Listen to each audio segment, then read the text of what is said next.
Hey, this is Atiba De Souza, and you're listening to the Headsmack podcast. You are listening to conversations with misfits, mavericks, and trailblazers. Hey, welcome to the Headsmack podcast. My name is Paul Pavolny, and I am excited to have another misfit with me. I have Atiba De Souza, and he is your secret weapon when your team is underperforming. As a CEO, strategist, and team productivity expert, he transforms struggling organizations into productivity powerhouses through proven leadership frameworks that deliver immediate results. Atiba, how are you doing, man? I am great, Paul. How are you, my friend? I am doing awesome, man. I am liking the Superman swag that you have on your head. I want to hear the story of how that became your thing. I am very much into Superman, representing here with my T-shirt. I know it. And I'm loving that black and gold, background. Black and gray. Yeah, I'm loving that black and yeah, that's beautiful. That's my thing. So are you excited about the Superman movie coming up? You know, first and foremost, I'm excited about all superhero movies. And so, yes. You're my type of person. I am a superhero fan. I'm not a superhero nerd or a geek. Me neither. But I love superhero stuff. I'll watch anything superhero. And so looking forward to it. So what do you think? Do you think it's going to be a good one, bad one?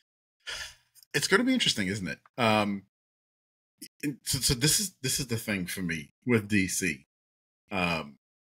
DC has an opportunity right now because, quite honestly, Marvel after Avengers has been okay. Yeah. Right? Like, they haven't put out anything that really made people go, yes, and you're back in and you're super excited. You know, Black Widow was good and, yeah, it's okay. Right? Yeah. And so I think they have a real opportunity here to recapture so many of our attention for an appetite for a really, really great superhero story. And I mean, who better than Superman? For that? Yeah, the original, right? Yeah, I'm pretty excited about it as well. I'm actually going to be seeing it on the 8th on the IMAX, and so that is pretty exciting. I think it's a great cast. I've seen the cast in different things, just bits and pieces of them. I think the cast is absolutely perfect for it. I think the Superman is a combination of both, Smallville Superman and Henry Cavill. I think it's a great combo, and I'm excited about it, man. I'm pretty pumped. But we are not going to be talking superheroes today. I do want to hear a little bit about your origin story, man. Tell me a little bit about where Atiba started. You can go as far back as possible, but I just want to hear a little bit about your origin story and learn more about you. Yeah, absolutely, Paul.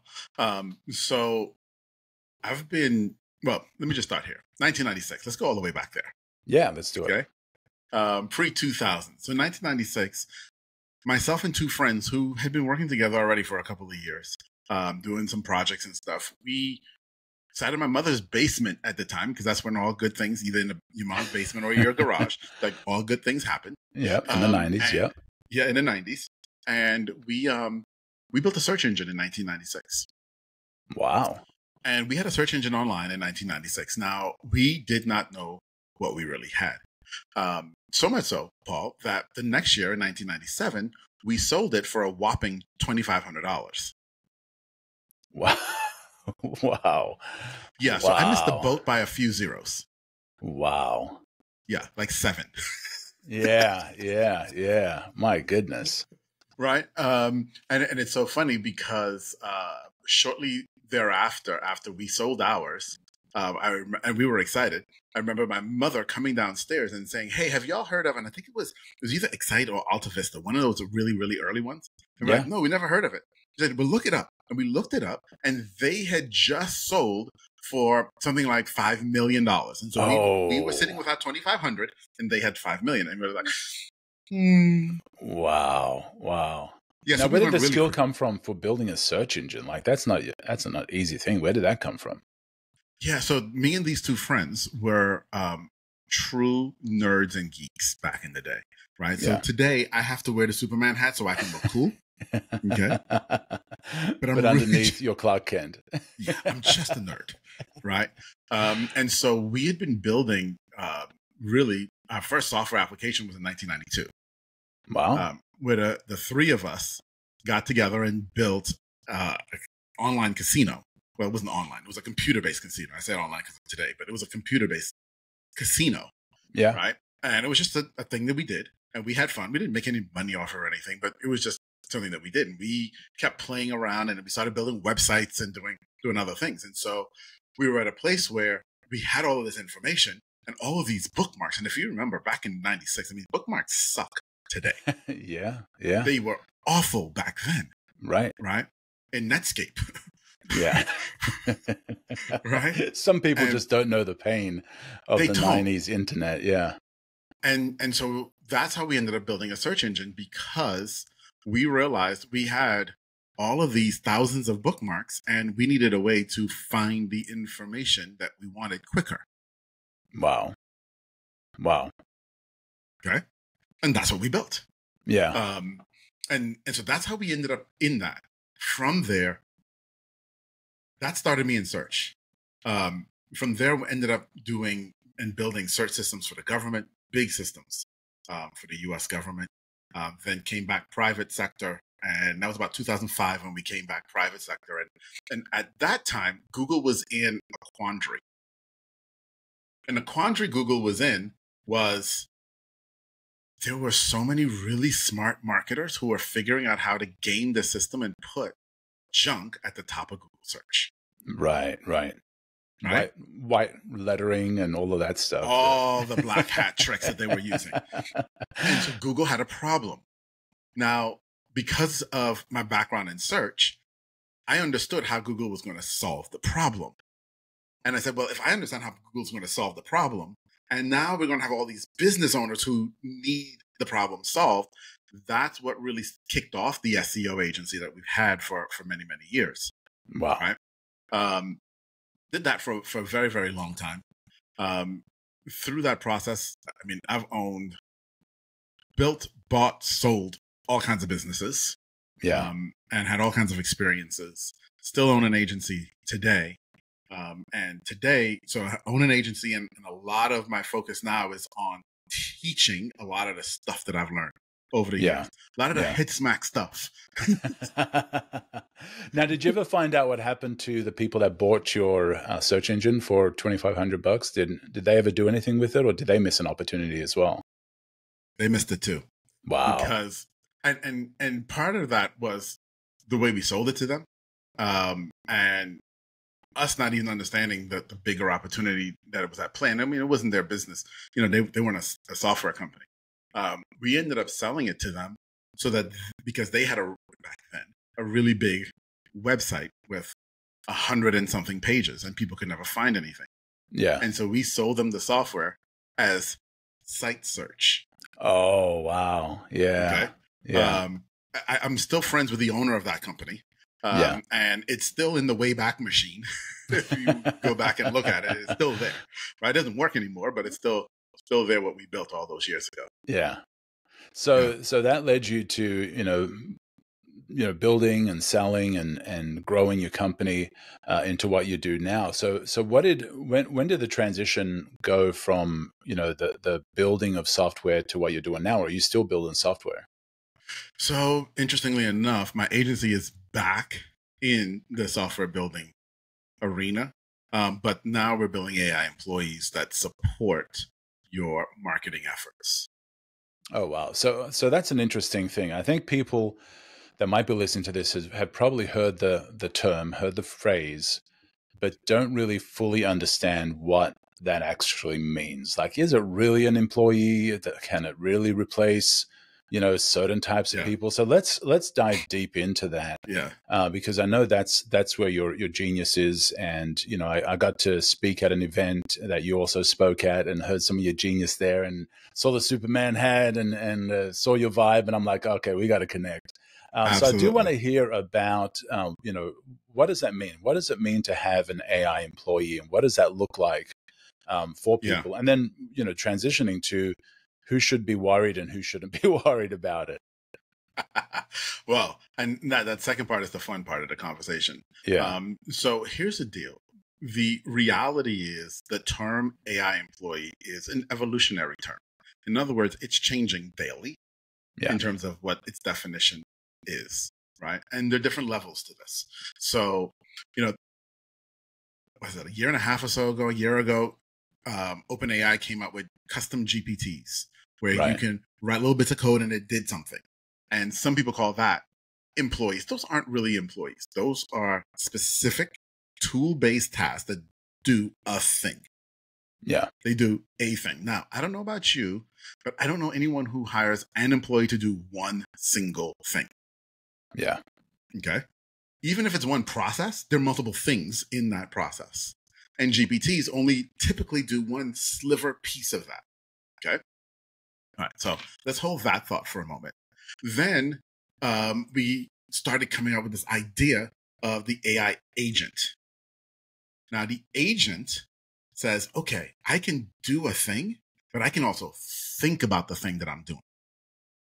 Oh, wow. In other words, I can make some reasoning choices, and I can also have a bit of a workflow and a process, right? Wrapping all of those together into one. That becomes an AI agent. Now, AI agents are cool. So, for example, an AI agent can go out and say, manage your Google Calendar. Wow. Right? Wow. And that's cool.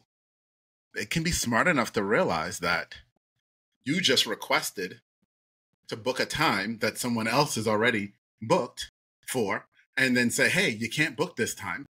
Do you want to move this appointment, or what do you want to do? Great. That's an agent. Yeah. An employee now is multiple agents working together.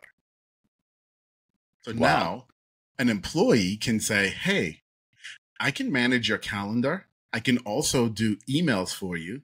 I can also, you've got a meeting coming up with Atiba. I can go out and research Atiba for you and create a document for you about Atiba so you can be prepared for your meeting. Oh, you already met with Atiba once before and you have notes in, say, your CRM. I can go to your CRM, pull those notes, synthesize it all together. Wow. Okay. So let's, before we continue, I mean, this is mind blowing for me, but also I think for those listening. So when we talk about even building an agent, before we talk about building an employee, is an agent is it a special software? Is it special using of existing software? Like where does an agent come from? Like what you use that phrase, and I think by now people are familiar with GPTs and custom GPTs because they've been around for a little longer. So it's kind of become a part of our language. But agents is still very new for some people. So where does an agent come from? Where does that manifest?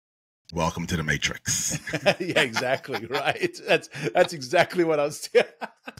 Dude, we are too much alike. My mind was totally when I kept saying the word agent. I'm totally thinking of a black suit, white shirt, black tie. But that's kind of what it is. Okay. And quite honestly, when the term was coined, that's what they were thinking about.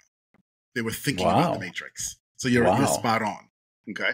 So the answer to your question is multifold. Okay.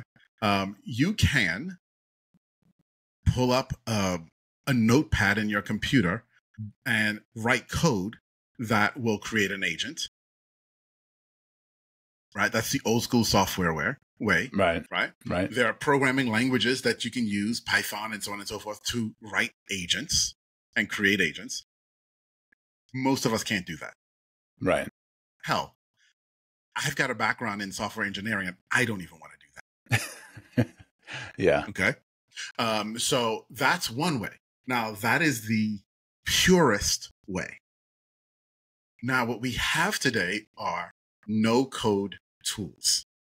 So what no-code tools are is saying, okay, the code still has to be written, but instead we're going to put a pretty front on it that the average user can use and say, okay, do this, do this, do this. Kind of like when WYSIWYG came out, when we were doing websites. What you see is what you get and you can drag and drop. Right. It's the same thing for code now. Okay. And so you don't have to know the code. Now you just need to know how to use these different blocks and put the different blocks together. Yeah. Okay. Still takes logic. Right. And there are tons of no-code tools that exist. Everything from Cursor to DeFi to N8N, et cetera, et cetera, et cetera. And I mean, they're a dime a dozen and they keep coming out. Right. All the time. And it really depends on your level of proficiency. Okay. Because some of them are truly made for front-end users who've never done anything in software before. Yeah. But they're also very limited. Right. Others are still no code, but they're pretty close to the line of code. So let's talk about the one that is limited, even though it is limited. But for somebody that's like, man, some of the stuff that Atiba shared already about the calendar stuff and all of that, that is pretty snazzy. I want to do some of that stuff. So what are some of those tools? Because I understand what you're talking about, that it's basically when you do this, then you do this, then you do this, right? That's what you're talking about, these little nodes of behaviors is, when this happens, do this behavior. When this happens, do this behavior. So what are some of those tools if somebody was to want to say, okay, I want to build an agent and I don't want to get too complicated. I'm not a code person. What are some of those tools like, and what does that look like for somebody to even build something super basic? So Bolt.new is one that a lot of people use. There's another one that's slipping my mind right now. Hopefully it'll come back before we're done. We don't use any of those, which is why I don't know them off the top of my head, to be completely honest with y'all. Yeah. Because they're too, for us at least, they're too basic. Yeah. Right. Okay. Now, here's the other side. You have things like Zapier and Make.com, which are automation tools. So remember, we talked about custom GPTs and all that type of stuff. Automation tools are even before that. An automation tool is you tell it exactly the process to go through.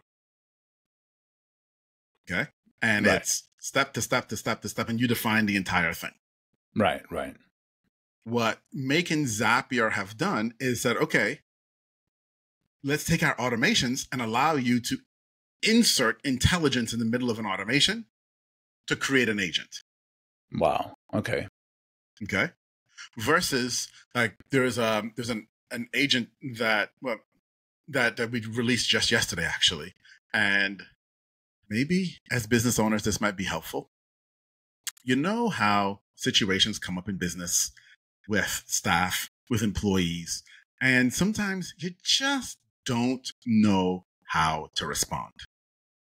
But you have to respond, and how you respond is going to be very, very important. Right. And sometimes the response you want is the one that you probably shouldn't give. Just like posting on Facebook, right? Your first thought shouldn't be the final thought. Exactly, right? And so we built a tool that actually allows us as business owners to come and say, hey, here's my situation. Here are the stakeholders, the different players in the situation. Here's how I want to respond. And here's the outcome that I need to have. Wow. And what it does is it actually walks you through from your current thinking into the thinking and the questions that you need to ask in order to get to the outcome that you want. Wow. So that's almost like having a once again, a personal employee that's like a little coach. A little coach or a little devil and a little angel on your shoulder. And when one says, don't say this, and the other one says, say this instead. Yeah. Yes. Yeah. And so that's an agent where we built that and there is no logical process, right? We just built an agent inside of DeFi, to be exact. And it's a chat agent because you actually talk to it back and forth. So it's a voice agent, right? So you tell it your problem and it responds to you in a conversational tone. Okay. And so with that, that's just an agent that we said, hey, here's what we need you to do. Here's what we need you to think about. Go figure out how to do it. And it does it. Wow.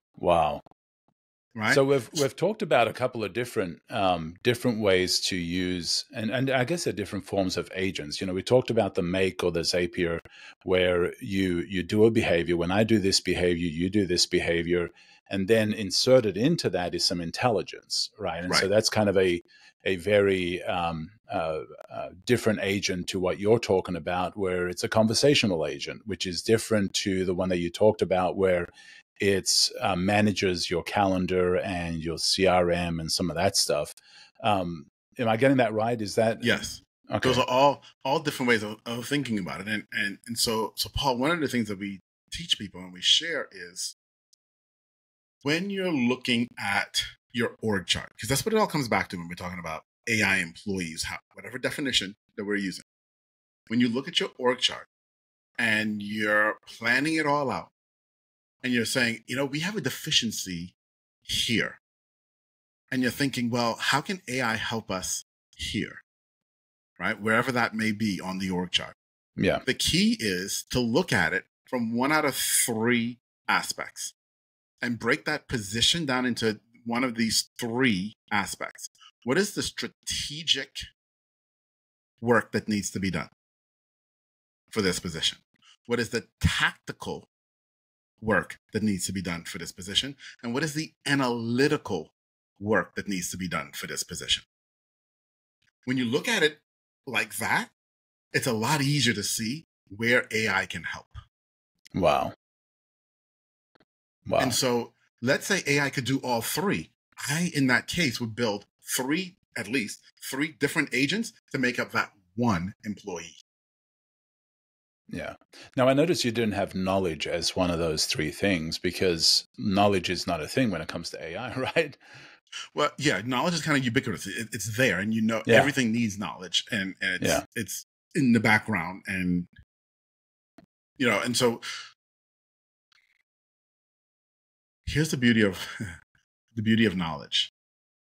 When you build your agents correctly, they learn and they grow and they get better. They teach themselves. Yeah.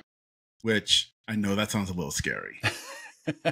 That sounds terrifying, especially when you're talking agents, because then we're moving from the Matrix to the Terminator, right? And so that's where it gets scary. It does a little bit. It does a little bit, and this is why, for me, there always still has to be human oversight at this juncture. Yeah. Right. And for the sheer fact, and so here's the uncomfortable truth that nobody's willing to tell you about AI and AI employees, but we've all experienced it, but somehow we ignore it. Have you ever run the exact same query inside of ChatGPT and gotten two different answers? Yeah. That happens. It happens to all of us. Yeah. Guess what? It happens to agents too. So Wow. I'll give you an example. So I have an executive assistant AI agent, and it sends me my calendar every day, right? And today it sent me my calendar, and I knew that I had this meeting with you today, but it didn't send that to me. And I'm like, why? Why did it miss that? And it always says, here's your calendar for, and it gives me the date. Yeah. Right? And so this message comes back, here's your calendar for undefined date. And then it was missing stuff. And I'm like, what the hell happened? Why did you do it differently this time? And so that is also part of the challenge here with agents, which is very different than software. Yeah. So when we were doing software development, we programmed it so that it always did the same thing every single time. And it wasn't variance. Variance was bad. Right. It was zeros and ones. Whereas here, variance is every day. Wow. So how do you fix something like that? That's why human has to be in the loop. Yeah. Okay. In this case, it happened. We haven't figured out why the undefined it. I didn't even look into that yet. But with your calendar, it was because of the way the meeting was scheduled. It never actually, it's on your calendar, but it's not actually on my calendar as owned by my calendar. And that's where the problem came in. Oh, okay. Right? So something in the way we scheduled caused it to trip up. But these are the things that you don't realize, think about why it did what it did. Right. Right. So yeah, these things happen, but that's why human has to stay in the loop. Yeah. And so as much as people are terrified of it learning and it becoming sentient and it going off, we build human breakpoints in the loop of things to make sure, yep, this is right. Yeah. Yeah.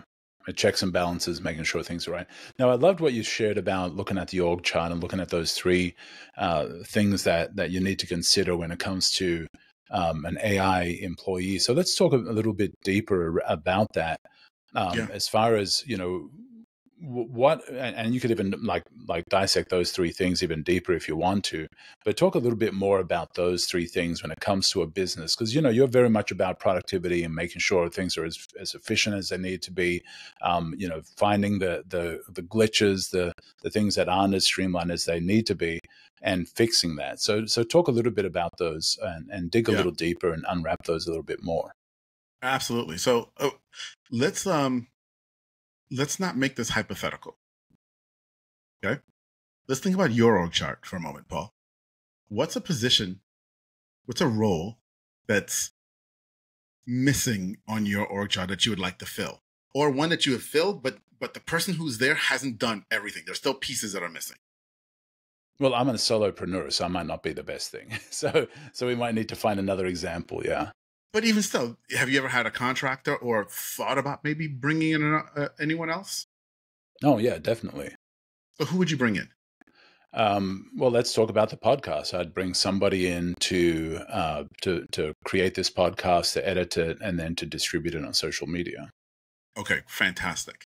Okay, so now with that position, the first thing is there strategy that's involved in doing this job? Thinking about it, it's pretty much a tactical job. Yeah. Right? And so maybe not so much strategy. Okay, so we might skip strategy for a moment because it's not very strategic. Okay, so it's a tactical job. All right. Now, it's a tactical job. And so tactically, when we started, and I hope I'm not giving away too many secrets. When we started, you started the recording, and then you asked me to say my name and the podcast name 3 times. Okay? Yeah. Okay. Then there was a little bit of a pause, and then you started the recording, or you started the actual podcast, and we've been talking. And at some point, we will end. Right? Yeah. And there will be an ending. Okay. That's the recording. Now, do you do an intro? I have one pre-created, yeah. Okay. The intro is usually you introducing yourself, and then I go into the music, and then I go into the recording. Perfect. And so you have me introducing myself, the music, go into the recording. Do you do an outro? Maybe you put an outro on the end. Maybe you put commercials in your podcast recording. Okay. Let's say you do any of that type of stuff. Fantastic. It's an audio and it's a video podcast. And so eventually it needs to get to whatever podcasting service you use and onto YouTube. Now, in order to get there, it needs a podcast description. It needs a title. It needs a thumbnail created. It needs a transcript. It needs all this stuff. Okay. Fantastic. So if we were looking at this, we would say, okay, we can create an agent that anytime a recording is dropped into a Google Drive folder, so it leaves Riverside and you drop it in Google Drive, right? It was monitoring that Google Drive folder. It goes and it picks up the audio. It picks up the video from that folder. It transcribes them. So now I've got audio, video, and I got a transcript. Fantastic. Okay. Then it knows that you're going to do the first section of the recording where it's kind of banter between you and the guest, and then you have the guest say their name 3 times along with the podcast name 3 times. And so it knows, because you tell it you're going to do that, it knows to listen for that, and then there's going to be a pause. And then it can cut that piece off and know the rest is the recording. Okay. Now it has your recording. It has the transcript of your recording. It can now go write your show notes. It can now go write your YouTube description. It can figure out a great title. It can use image generation prompts to then create a thumbnail for you. Then, let's say you're connecting to Lisbon as your service. It can connect to Lisbon or whatever podcast service and post your podcast, connect to YouTube, and post it to YouTube. Wow. There you go. My goodness. Wow. Okay. Now, human in the loop. Where I would insert human in the loop in there is clearly on this podcast, we had a little bit of a technical issue. And that technical issue probably needs to be cut out. And so, so after it does all the editing, we may have it drop what it created into Airtable for review by a human. Now, human may watch it and say, hey, from minute X to minute Y, please cut. And then it will go back in, cut that piece out, put the video back together, drop it back into Airtable. Human comes back in the loop and says approved, and then it goes and does the posting. Wow. Now, something that you mentioned there, and you've said it a couple of times, is human in the loop. Yes. I think that's a phrase that maybe people hadn't thought about when it comes to creating AI agents, automations, and things like that, is that sometimes there is the need for the human in the loop. Now, yes, the acronym, I guess, is HIDL, but that's not become a thing yet. It has not. That hasn't become a thing yet. But that's a necessary part in creating these, is figuring out when there needs to be a human in the loop, right? Yes. And think about it. If you hired a video editor and a podcast editor, after they did the editing, you might review it. Right. And so in normal employee interactions, we have human in the loop. Yeah. Yeah. Right. And so we can replace those and still use them in the AI examples. Right. So yeah, and you can build as many in as you like. Obviously, the point here is to build as few as that are only the ones that are necessary. Right. Otherwise, you defeat the purpose. But we have, and human in the loop, depending on the sensitivity of what you're doing, changes. We have faceless YouTube channels that we manage, and the human in the loop happens after the video is created and posted. And so after it's posted, the human comes in and says, no, that wasn't a really good video that you created, and then deletes it. Yeah. Right? Because those channels are producing content every single day, and I'm not going to have a human reviewing every single day. Right. So it just depends on your use case and the sensitivity of what you're creating. Yeah. Right? So going back to something that a question that I'd asked earlier, who should be nervous about this, and who shouldn't be nervous about agents, and especially AI employees? Who should be nervous and who shouldn't? So number one, SaaS companies should be very nervous. Okay. And SaaS companies should be very nervous because SaaS was great. It was a tool that allowed you to do other things, but you still had to go in and do the thing in the SaaS. Yeah. Right. And now, as we have employees or agents that can do the thing that the SaaS was doing, it becomes, why do I need the SaaS? Right. But for example, I love CRMs. I'm not going to call any particular names, but I love CRMs. They're great. I've always loved CRMs. And now my agents are going out to the CRM to get data to come back and do something with it. So I'm starting, and the agent has an entire data store, a knowledge base of me, so that it can act on my behalf with contacts. So I'm starting to ask myself the question, so why not have all the data from the CRM with the data that's me? Why not? Why does it have to be separate? Why do I need the CRM anymore? Wow. Yeah. Right? When my agent can do all the things that the CRM does. Why do I need it anymore? Yeah. Okay. Now, we're still a little bit off from completely just killing all of SaaS. Right. But I do see that as a really, really big thing that's coming. So that's one area, one sector that should be really nervous. Another one is anyone who's not willing to think. Wow. Yeah. Yeah. And so I had a conversation last weekend with a group of people in the education field. And we're talking elementary and high school education. Okay. And they were flabbergasted by how many of their peers are just using AI and turning in lesson plans from AI that even say obvious things that you can tell it came from ChatGPT. Yeah. Okay. Yeah, you're not thinking. You're going to go the way of the dinosaurs.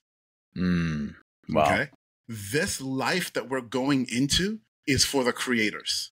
Now, I don't mean the painters and the artists. I mean those who can think and create, those who can dream and want to bring their dreams to reality. That's who this life is for. That's who this life is going to favor. And if that's not you, yes, you should be worried. You should. You're going to get left behind. And that comes from being able to use AI, being willing to use AI, being highly skilled at using AI. Like when you talk about creators, who are you talking about? I'm talking about every single human on the face of this earth. Yeah. Okay. Okay. All right. I'll give you the story of how I first recognized this. It was December after ChatGPT came out, and it had just come out the month and a half before in October. And someone asked me to do a presentation to a group of kids in Africa. I forget exactly which country it was, but they had about 25 kids in this room in Africa, and we're doing a Christmas presentation for them.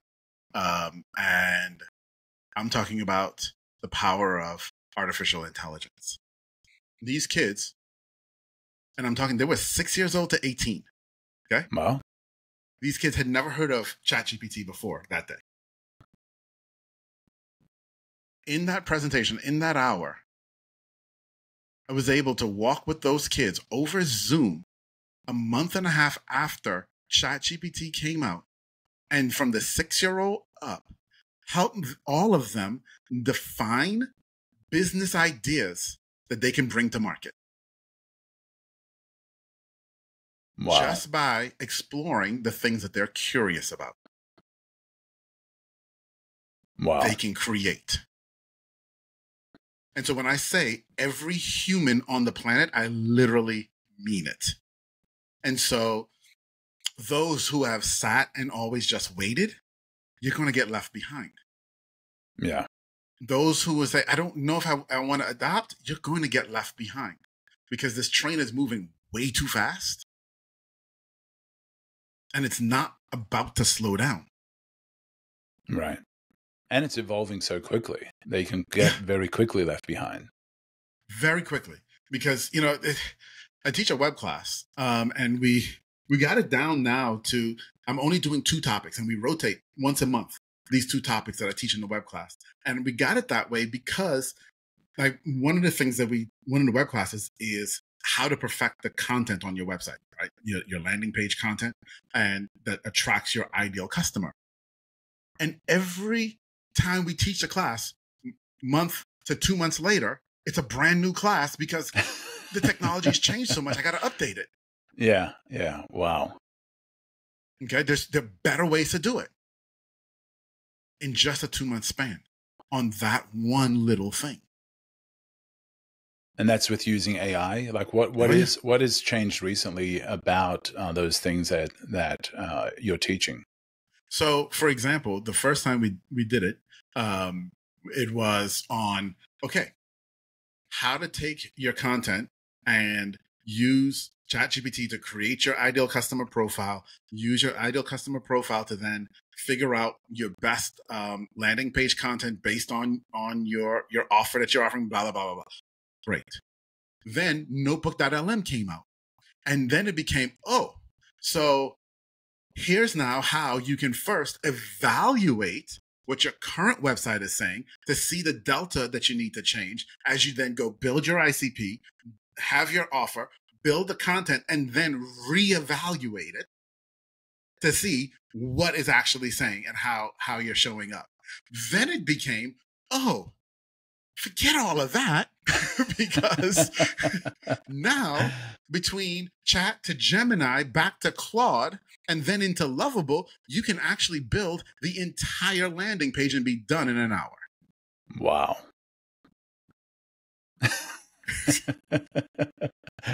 That's insane. Right?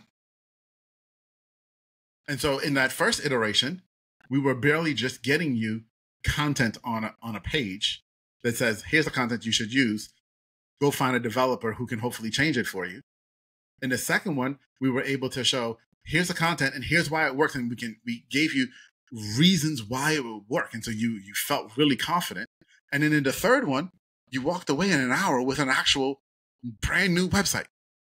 Yeah. That's insane. And it's constantly evolving. And that's the thing that makes it such a fascinating thing to look into and to keep up with and to understand and to learn and try and experiment with and all of that stuff, is because it keeps getting better and better. Now, there are, as you mentioned, there are things where you do need a human in the loop, where you do need to check stuff. Yes. And you can't just outright take it as always true, because there are sometimes glitches, there are sometimes things that are not quite correct, right? And so, so for somebody that is wanting to dive into this stuff, and I do want to learn more about what you're doing and how you're helping businesses as well. For somebody that's wanting to dive into this, what do you recommend they start with? Do they start with GPTs and do they start with Manus? Do they start where should somebody start with if they wanted to kind of get their feet wet? What's the gateway drug to this? Yeah, that's a really great question. And the truth is, a lot of people start incorrectly because it's so cool and I just want to go run and do so much stuff. And you end up actually doing a lot of nothing. Yeah. Okay. And the reason that happens, and so this is a big part of what we do and what we teach, is everything that we do has to be principle based. Right? It has to be based in principles of business, has to be based in principles of communication, it has to be based in principles of human psychology. Okay? Hold that thought. So that's a really, really important thought. The next piece, and I love all the people who are saying prompt engineering is dead and you don't need to know prompts anymore. You're idiots. Okay? I said it, and you can tell them I said it. Because here's the deal. Those of us who can ask better questions are going to get better results. Yes. Are the models getting smarter? They are. But that doesn't mean we get dumber. Just think about it. If you have a better tool, why not get better at using it? Why are we regressing? They're not making it better so we can regress. That's not the point. That is not creation. Yeah.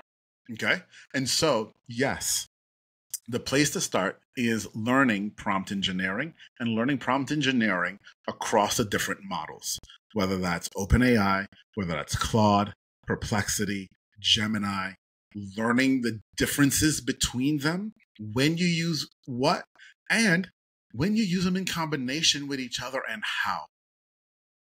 Wow. Because when you get to agents need to understand that. And you need, in agents, what we're doing is writing prompts. When we talked earlier about that question coach agent, it's a prompt.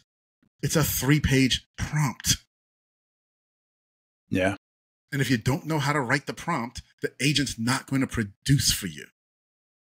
So the basic fundamental. I know there are all the no-code tools and you want to go build something. Don't. Build the fundamentals first, the principles. And the principle is understanding how to build prompts and do prompt engineering. To that point, we one of the other things that we're releasing this week is a prompt engineer coach, where you can actually go in and tell it, hey, this is what I'm trying to do. I'm using OpenAI. This is the outcome I want. And it will actually walk you through and then help you write the prompt. Wow. It'll ask you the questions, like if you left stuff out, it will ask you the questions it needs in order for it to write a great prompt for you. That's amazing. So when it comes, you'd mentioned there's a difference between OpenAI, Claude, Perplexity, Grok, Gemini. There seems to be so many of them. Do you have like a super brief rundown of what the differences is right now? Because I know early on they were kind of neck and neck. They were very similar, at least in people's minds. And then they've kind of diverged into specialties, right? Or am I getting that totally wrong? So you're not totally wrong. And it's worse than that.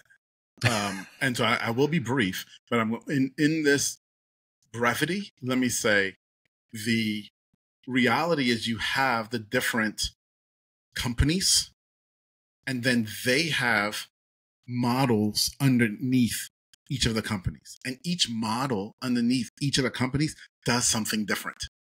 So yeah, exactly. Yeah. Exactly. So the order of operations and it exponentially gets more complex when you start looking at all of that. But let me give you the brief like this. OpenAI is great for ideation. You want to come up with ideas, go to OpenAI. Okay? Or ChatGPT in this case, right? Go to Chat. Chat is great for that. Inside of Chat, you have the models that start with O, and then the models that start with numbers. All the O models are the reasoning models. Those are actually agents that are going to think about what you ask it versus just going and getting you an answer and dumping it back. Okay? Yeah. That's OpenAI. Google and Gemini, and specifically Gemini 2.5 Pro, which I love that they call it Pro and they give it to us for free. I love it. Thank you, Google. Nice. Makes no sense, but that's what they do. Fine. This is the strategy agent. When you want strategy, nothing does strategy better right now than Gemini 2.5 Pro, in my opinion. Wow. Okay. Claude is by far the best writer. So often we may go to ChatGPT to get ideas, to even get a skeleton, to say, hey, I've written this part of it as well, incorporate all of this, and then we'll take it into Claude and say, Claude, now, hey, help me clean this up. And Claude is a great, great writer. Okay. Perplexity, on the other hand, is designed for research. It wants to be the greatest question answer bot ever. Yeah. And so it wants to replace Google, right? Yeah. So that's where you go. You go to Perplexity for those types of questions. Okay. We internally don't use Grok very much. Personally, I just think Grok is a little too cranky. Maybe it's in the name. It just sounds cranky. And we haven't found, there are a lot of people who love it, and no issue whatsoever with that, right? Whether you love it or don't. We just haven't found a use for it. Yeah. In those four, we can do just about everything that we need. So we haven't had the need for it. Yeah. Well, and in the way you described them too, it totally aligns or syncs up with what you had shared earlier about, sometimes when you're creating those agents or those employees, is you would go to different specialties or skill sets, and then kind of bring it all together. And so you go to one first, they do their thing, and then, like you mentioned, you might start with the idea generation in OpenAI, and then you take that into, well, now articulate this in a better way, through Claude, or maybe there's a step in there is research this a lot better. You go into Perplexity, right, and then funnel that out and make this into an understandable document or blog post or paper or whatever, and that would be through Claude, right? Yes, and the beauty for us And for, I'm show you how much of a geek we are. Geeky. We built an agent that can take an input and tell you what's the best tool to run this in. There you go. Right? Because sometimes you don't know. Yeah. Yeah. That's amazing. So I want to hear a little bit about what you do. I mean, you've kind of shared it already, and it's just mind blowing in what you do. So how do you help companies with building these agents, building these employees? What kind of tools do you use? What kind do you offer, and how do people get a hold of you? Yeah, it's a great question. Thanks for that. And thank you for listening to us all the way to the end too for this. So here's the deal. We're actually launching a brand new community. It's so brand new, I haven't even named it yet, but it's going to be launched by August 1, 2025. Okay. And in this community, what we're going to be doing is bringing together 3 things that I've not seen anyone else bring together before. You heard me say I'm very principled and everything has to be based in principles. So we're going to be bringing together marketing principles, along with leadership and team building principles, along with AI as we learn to build AI employees, all in one community. Now, as part of that community, you're going to get access to a lot of the AI employees that we've already built that you can just take and use on your own. And we're going to be building more. We're, as you heard me say, we're releasing stuff every single week. Wow. Now, if you want to know about the community, because like I said, I have not even named it yet. Okay, go to meetatiba.com. That's going to take you to my LinkedIn. Send me a message on LinkedIn and we'll get you an invite to the community. And here's the other thing. I'm making this community extremely affordable, and you have to apply to join. Because if you're just someone who wants to come in and take, if you're just someone who wants to say, oh, AI, cool, gimme, and you're not aligned with us on principles, and you're not aligned with us on the fact that this is collaboration, we're all learning together, this isn't the right place for you. Yeah. And so what was that link again? Meetatiba.com. And so how else are you helping businesses, with some of the services that you provide? Because for some people, they're like, oh man, this is so awesome, but there's no way I've got the brain for this stuff. I need somebody to help me out. Do you help people, and how do you help them? Yeah, absolutely. So 2 sides to that. One is we do have a marketing agency. And so if you're in a place where you're having a hard time attracting your ideal customer, we are an organic video marketing agency where we use video to attract your ideal customer to your door. And that's a lot of the agents that we're building here of doing all the parts of doing video marketing, right? And so that's one side, more of a done for you type of service. Then we also, outside of the community, have the done with you, where being part of the community, you have access that we can help you do implementation as well. Nice. Well, man, this has been an amazing conversation. I've absolutely loved this. Mind blown. I mean, I've heard a lot of these terms. I haven't dug deep into it myself. I know if I do, I will geek out and just like waste days on playing around with this stuff. I'm just wired that way. My kids are wired that way as well, and they absolutely love AI, and they've just dug deep. My son just built an app because he needed to solve some problem that he needed to solve. And he literally built an app that solves a problem for him and automates some stuff for him. And so it is the future. You can't ignore it. It is how things are going to happen for your business, for every business. And whether you survive it depends on how you engage with it, adapt it, learn it, get familiar with it, and all of that stuff. And so I do have two questions before we wrap up. The first question is, why the Superman brand? Great question. So as we talked about a little bit earlier, I love all superheroes. And so I actually didn't choose Superman. What ended up happening was I coached football for a lot of years. And almost 13 years ago now, I took over a high school team. and I'm on my way to the first day of practice in August. And, it's super hot. We got 2-a-day practices, and I forgot my hat at home. Well, you can't survive outside for that long in the heat without a hat. And so I pulled into the local Walmart, like, I just need to get a hat. I need a bucket hat. And they had the classic fisherman bucket hat with the mesh on top. And I'm like, that helps no one because I'm still baking, right? Or they had a Superman bucket hat. And so, yeah, I was like, well, Superman it is. And I ended up wearing that hat the entire season. And by the end of the season, some of the other coaches had started buying me other Superman stuff. And that's where the Superman hat collection started. Nice. And so the brand chose me. I didn't actually choose it. That's awesome, man. So the final question is, I want to make sure that, we've addressed or covered or talked about anything that is relevant for the discussion. So what's a question that you wish I'd asked you?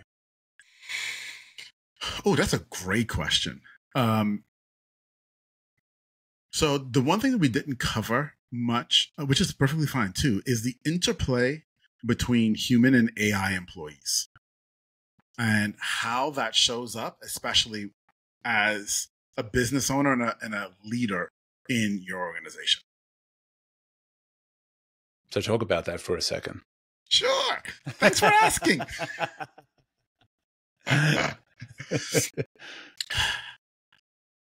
Again, as I said a little bit earlier, everything is about principles, and it's about human psychology and it's the way people work and how we communicate, right? And one of the things that we've learned in the last 18 months of building AI employees, from GPTs all the way up to multi-function agents, is the way we think about how we delegate to them is exactly the way we need to think about how we delegate to actual humans. Nothing changes. I actually wrote a book about this. Nothing changes. And that is crucial to understand because so many people are running to AI employees to get away from humans and thinking that if I go to AI employees, my life is going to be easier. Until that AI employee forgets or misses to put Paul on your schedule for today, and you miss a podcast interview. And then what do? You're going to get upset with the AI employee like you would the human. How do you react then? Wow. Okay. Now you're starting to see why I wrote that question, Coach. Yeah. Okay. And so we have the same situations. They're going to get things right. They're going to get things wrong. Sure, they're not going to take sick days. Sure, they're going to be more efficient, but they're also going to make bigger screw-up mistakes. Yeah. And when they do, there'll be no one to blame but you. And right now, when your staff makes a mistake, you blame them. Wow. But the truth is, it probably 99% of the time was your fault that they made a mistake. Just like 100% of the time, when the AI makes a mistake, it's your fault. And until we learn the true principles of delegation, none of us should be bringing AI employees in. Just my opinion. Wow. Now, can we have AI employees check other AI employees? We do. Like a quality control, like for that calendar thing. Yes, would there be a sequence where it says, separate AI or separate agent or separate employee, check this employee's work? Like that happens in business, right? You have people that proof things, copywriter proof this website copy that the marketing team came up with or whatever. So is that possible? Is that happening now? Yes. So we have several AI employee systems that have feedback loops from other AI employee systems that know what you're supposed to be producing, gets your output, checks it over, says, nope, that's not good enough. One of the ones, for example, is we have a headline generator. Okay. Now, writing copy, writing headlines is an art form. Right.